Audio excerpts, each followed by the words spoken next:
Represent A intersection B using Venn diagram. ఇక్కడ A intersection B అంటే ఏంటి? It is a set of elements that are common to both sets A and B. అంటే ఏకి బికి కామన్గా ఉన్న ఎలిమెంట్స్ని ఒక సెట్గా రాస్తే వచ్చేది ఏ ఇంటర్సెక్షన్ బి. దీని వెన్ డయాగ్రామ్గా రిప్రజెంట్ చేయడం కోసం మనం ఏం చేస్తాం? ఏ అనే సెట్ని ఒక సర్కిల్ తోటి, బి అనే సెట్ని ఇంకో సర్కిల్ తోటి రిప్రజెంట్ చేస్తాం, రైట్? ఇక్కడ ఈ ఫిగర్లో మ్యూ అనేది ఉంది కదా, that is represented using rectangle and that is called universal set. మనకి చూడండి, ఏ ఇంటర్సెక్షన్ బిని రిప్రజెంట్ చేయడం కోసం ఏం చేస్తాం మనం? ఏకి బికి కామన్గా ఉన్న ఏరియాని షేడ్ చేయాలి. ఏకి బికి కామన్గా ఉన్న ఏరియా ఏంటి?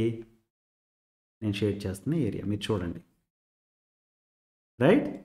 సో ఏ ఇంటర్సెక్షన్ బి అనేది షేడెడ్ పార్ట్తో మనం రిప్రజెంట్ చేస్తున్నాం. ఈ వెన్ డయాగ్రామ్లో షేడెడ్ పోర్షన్ ఏదైతే ఉందో that is representing A intersection B. Understood?